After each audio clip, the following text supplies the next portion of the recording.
Good evening, everyone, and welcome tonight to the 9 o'clock update, about 9:01 Eastern right now. Yes, it is a travel day for me.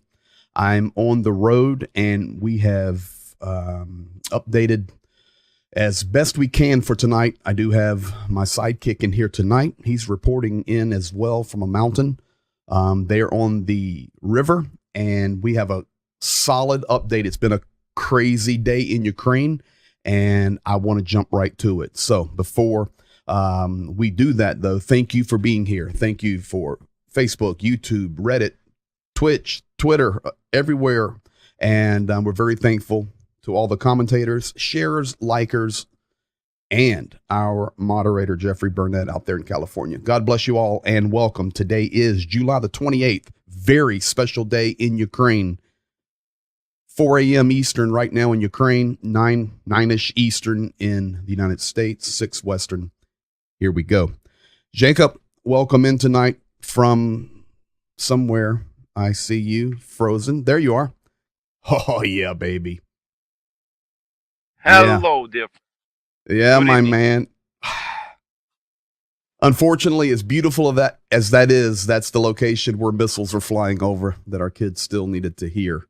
But my goodness, what a beautiful view. Jacob, I know that you've got to get back down to the river, and you have a very limited time, and I'm getting ready to hit the road. So with all of that said, let's jump right to it tonight. Today is a special day for Ukraine, July 28th, Ukrainian Statehood Day, 1-year anniversary celebrating Ukraine. It's in multiple ways. Zelensky established this a year ago. But one of the things, it establishes Ukraine as a Christian nation. So congratulations on Ukrainian Statehood Day, my friend.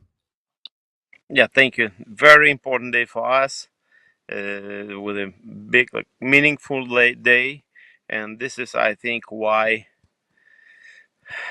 Russia is doing, crazy attacks on Ukraine, because it makes them mad, because Ukraine is a country with a great history. Well, let me ask you this question. Do you think it is any coincidence? We're going to talk about this right now.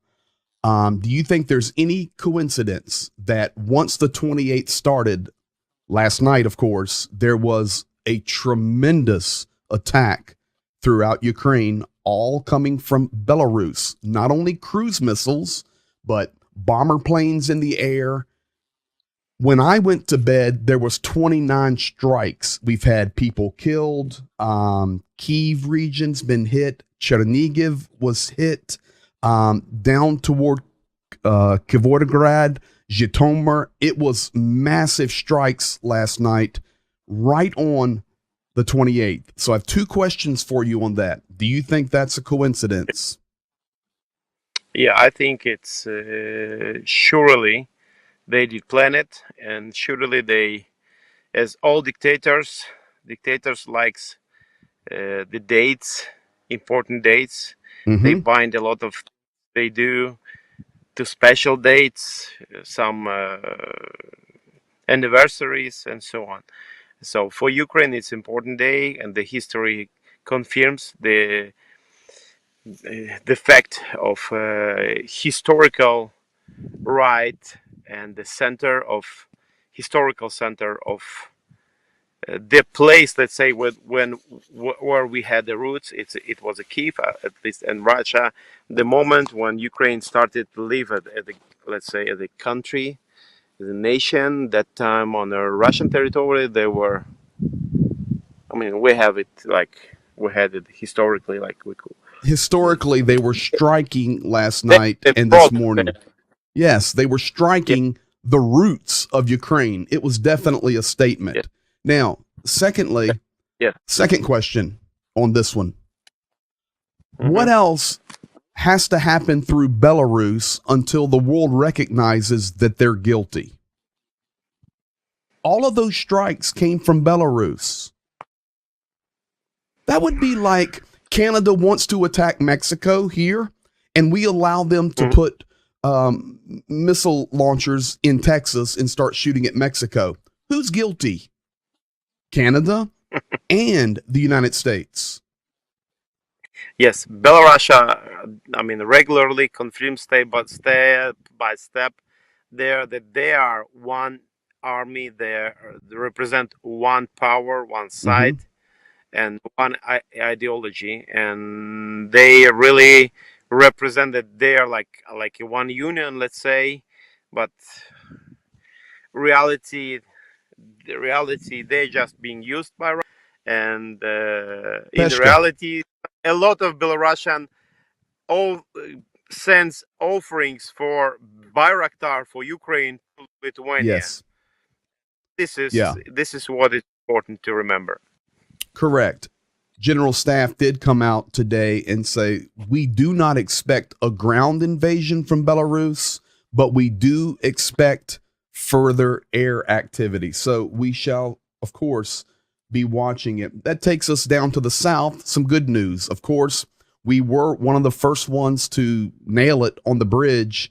And to be honest with you, Genia, I received many comments over the last 24 hours with new subscribers, new viewers saying, thank you. You guys nailed it. And I'm going to be watching your updates. They're extremely accurate. Well, we pride ourselves on being accurate. Here's accurate. This is Kherson. Ukraine is making some serious pushes down there. Zelensky did say, we're going to liberate Kherson. And Ukraine is hitting strong with the HIMARS. The black circle is the Antonovsky Bridge that is unusable. Of course, the yellow circle is the bridge at Novokhovka. And this is a vital area. I will tell you this just come out right now while we're recording, but in Kherson on August the 1st, I showed everyone they started doing their utility bills, rubles only. You can't pay in hryvnia. But now, today, the Kherson region made it illegal to use the hryvnia. That's terrible because many people have hryvnia in their savings, in their little homes, put in boxes, you know. It's bad news on the financial side. Military side, we're making good pushes. Yes, it is absolutely like that. Uh, Russia in hurry with the plan of annexion, and it is really Annexation. depends annexation. Sorry, Mm-hmm. the annexation. It's a plan, and it's a really important role of the, let's say, the world society, the group of the countries which is having the influence on that. If Russia and Putin wouldn't sure that the world will allow it, he wouldn't be in that kind of hurry with the preparing as soon as possible these plans of yes. There are things that we have called. There are things that we have missed. A few weeks ago, we called that there would be an increase. We nailed that. We nailed the bridge. And I think we can confidently, it doesn't take rocket science to know that the next 6 weeks of this war are going to be very, very important. Yes, and I think it's like equator, Mm-hmm. let's say, with the all the country already made their. I mean, they show up their position, and we need armor, we need weapon Yes. now. Like it's most. I mean, it's just vital. It's incredibly important to have it as soon as possible. So no delays, no No one delays. delay. This is why it's important for us, please. Yes. Let's go to And here Turkey. is, yes. We know that Erdogan has been acting so strangely, wanting to be the number one army in the world. He's now meeting with Putin August the 5th in Sochi. You know, Erdogan is trying to make himself be exalted as this stronger world leader. Okay, put all that aside. Hmm. What do Turkish citizens think? Well, there was you tell it, football game, soccer game. Yeah. it's a, let's say it's a principal game. Let's say if we would have it in different countries, they would show the attitude. One Hmm. Ukrainian team, the soccer team from the Kiev Dynamo, scored the first goal. In answer to that, Turkish fans started with all the stadium started to shouting loudly, Vladimir Putin, Vladimir Putin, Vladimir Putin, like a sign Okay. that they are of Against Ukraine. Ukraine. Yes. Let's clarify something though. The Ukrainian team Dynamo Kiev has played all over Europe during the war, and every Yes. place they've played, honorary jerseys, Ukrainian national anthem, special pop stars singing a Ukrainian song. Every nation they've played in has made a political statement during the game because, listen, folks, this is like the NFL in the United States. In Europe, soccer, football is king, and millions of people watch it. So, Turkey, the citizens chose to make this statement. Here you have it.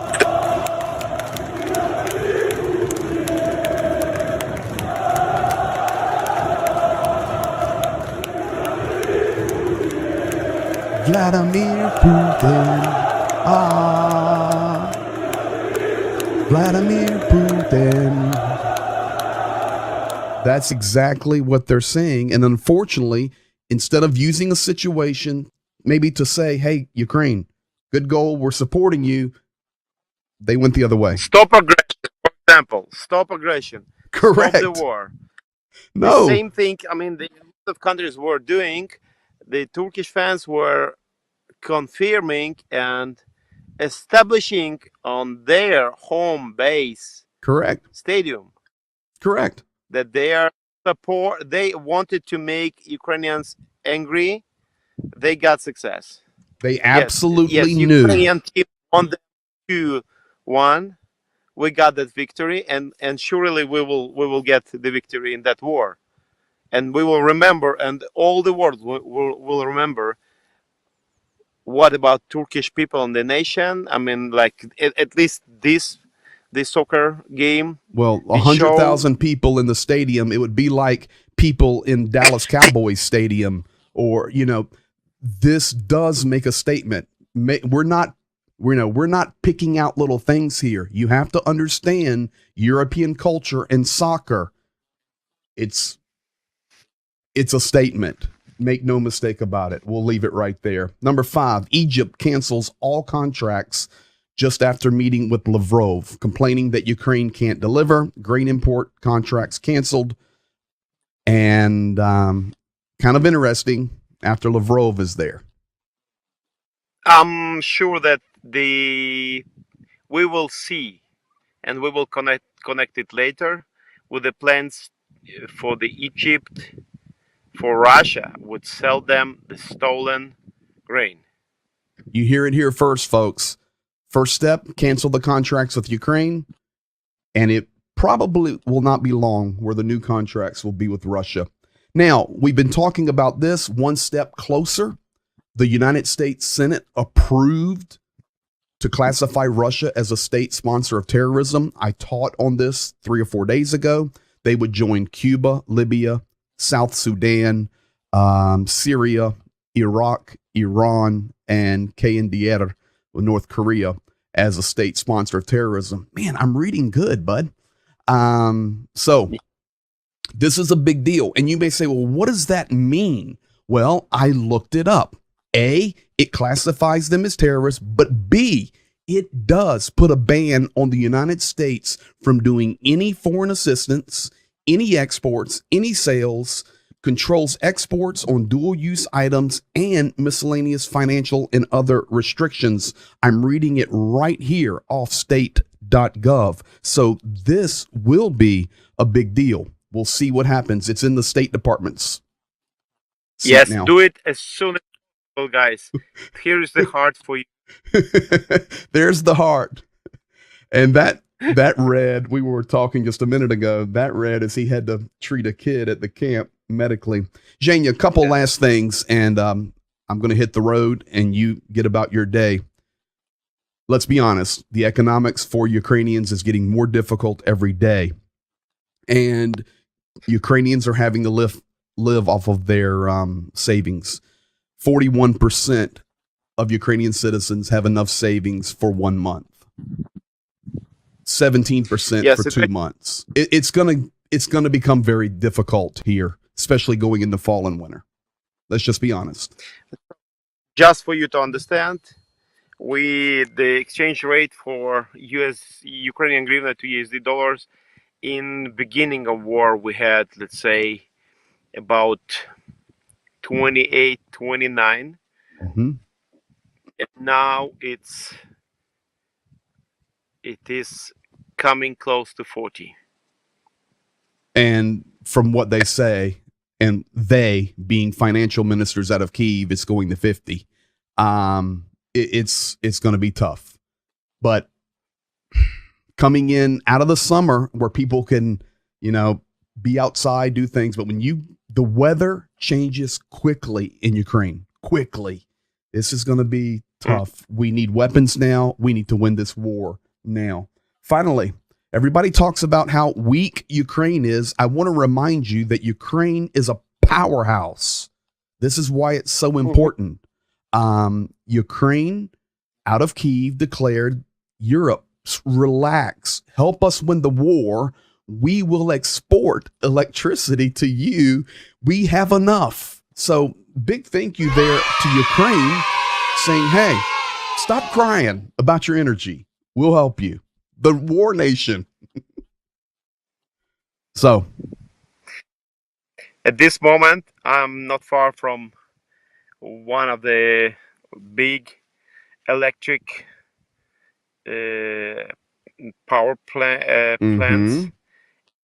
It's a river, Dniester River, and one. It's like, I would say by boat, it's probably 30 minutes, maybe less. And this is one of the, let's say, Russia trying to destroy all of such things like that, and Ukraine are ready to help during that time under the attacks. We remember about the Europe, and we still producing and generate more than we need. Exactly. Even losing power plants, folks, this just tells you, make no mistake about it, Ukraine is a very strong nation. Not only in this war, but this is why we stand with them. Jacob, thank you, my friend. This is a great update. Everybody is updated on this day. Once again, a beautiful view there. And get back down to that camp and take care of those kids. Yes. And one more time, having one. Oh, it was heart. There's your heart. Support. You're very welcome. Thank you for support of Ukraine. Every Ukrainians, every situation, staying with us in prayer and finances and supplying the food, medicine, everything. Thank you. God bless you richly. Talk to you soon.